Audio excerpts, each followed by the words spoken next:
You're not okay. Stop lying. I'm not here to make you feel better. I'm not here to tell you it gets easier. I'm here because you're breaking, and you know it. You wake up every morning and put on the mask, the "I'm fine" mask, the "I got this" mask. The mask that makes everyone else comfortable while you suffocate behind it. You go to work, you do your job, you come home, and then you sit, alone, in your car, in the driveway, engine off, phone dark, before you walk through that door and perform for another night. Don't lie to me. I know exactly where you sit. I know exactly what you think about. I know what you Googled at 2 a.m. when you couldn't sleep, when the weight on your chest got so heavy you had to know if there was a way out. You can't tell anyone. That's the worst part, isn't it? You can't tell your boys, they'll think you're weak. You can't tell your family, they need you to be the strong one. You can't even admit it to yourself. Because real men don't break, right? Real men don't cry. Real men don't ask for help. Real men carry it, alone, silent, until they don't. So you do what you were taught.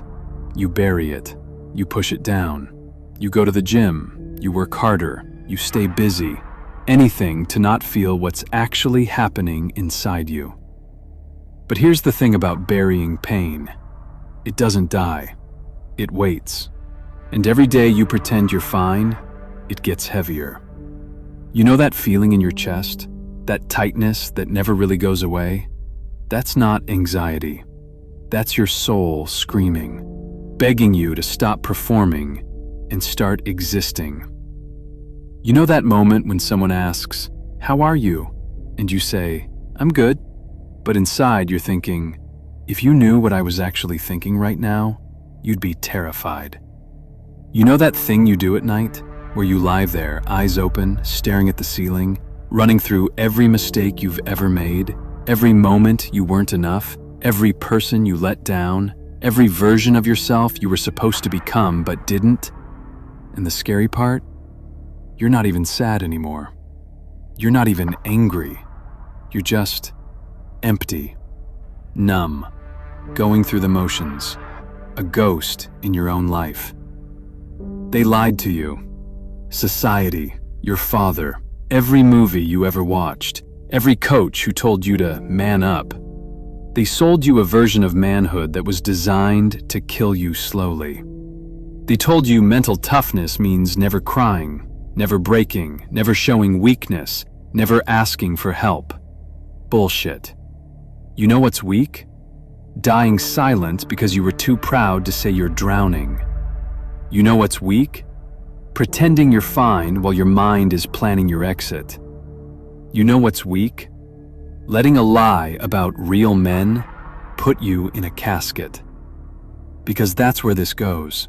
You know that, right? This thing you're carrying, this weight you think you have to bear alone, it doesn't just go away. It doesn't get lighter on its own.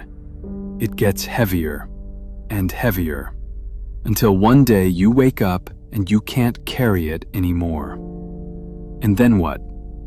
You become a statistic. Another man who had it all together. Another guy who never showed signs.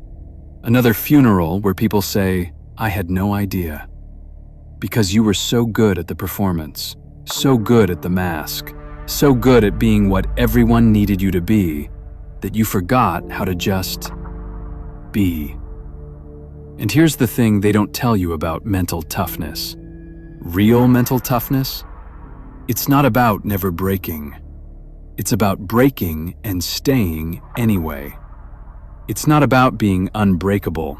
Rocks are unbreakable. Rocks also don't survive floods. Trees do, because they bend. Mental toughness is waking up tomorrow when every part of you voted to quit tonight. Mental toughness is admitting you're drowning before the water fills your lungs. Mental toughness is saying, "I'm not okay," when your whole life you were taught those words make you weak. That's the fight. Not the gym, not the grind, not the hustle. The fight to stay here when your brain is telling you to go. The fight to exist when existence feels unbearable. The fight to be human when you were only taught to be a role. Your grandfather survived wars. You're surviving a war on your soul. Different battlefield, same courage. But here's what they didn't tell him either. Soldiers who came home from war, the ones who survived, they weren't the ones who never got hit. They were the ones who called for a medic when they were bleeding out. You're bleeding, and you're trying to walk it off. So here's where we are. You have two choices.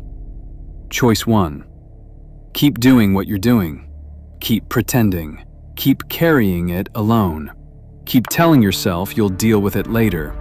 Keep believing that asking for help makes you weak. And maybe you make it. Maybe you're one of the ones who figures it out. Maybe the weight gets lighter on its own. Or maybe it doesn't. Maybe one day the weight wins. Choice 1. Keep doing what you're doing. Keep pretending. Keep carrying it alone. Keep telling yourself you'll deal with it later. Keep believing that asking for help makes you weak. And maybe you make it. Maybe you're one of the ones who figures it out. Maybe the weight gets lighter on its own. Or maybe it doesn't.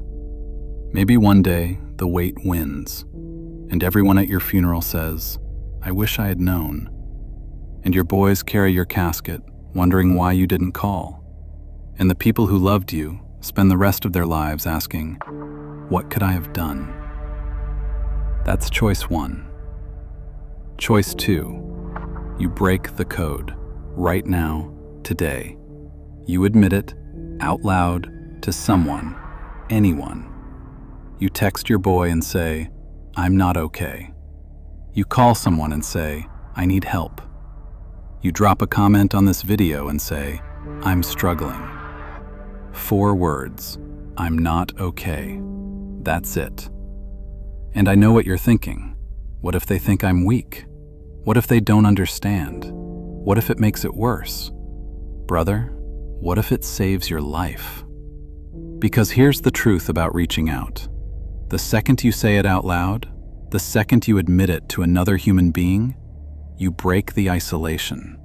And isolation is what kills you. Not the pain, not the depression, not the weight. The isolation. The lie that you're the only one. The lie that no one would understand. The lie that you have to carry this alone. That's the lie that puts men in the ground. And the crazy thing? When you finally tell someone, when you finally break the silence, 9 times out of 10 they say, "Me too."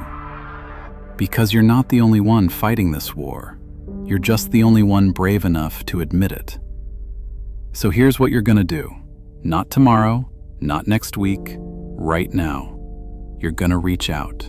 Text someone, call someone, message someone, your best friend, your brother, your cousin, someone from work, it doesn't matter who, and you're gonna say, "I'm not okay. I need to talk." That's it. 8 words. If this is hitting too close to home, pause the video. Take a breath. You don't have to carry this alone. Or if you can't do that yet, if the thought of telling someone you know terrifies you, drop a comment right now.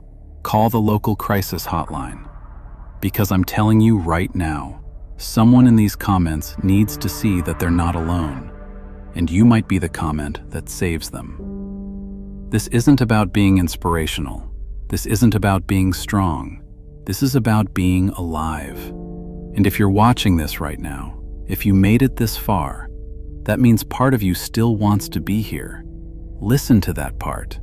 Not the part that's tired, not the part that's in pain, not the part that whispers, "What's the point?"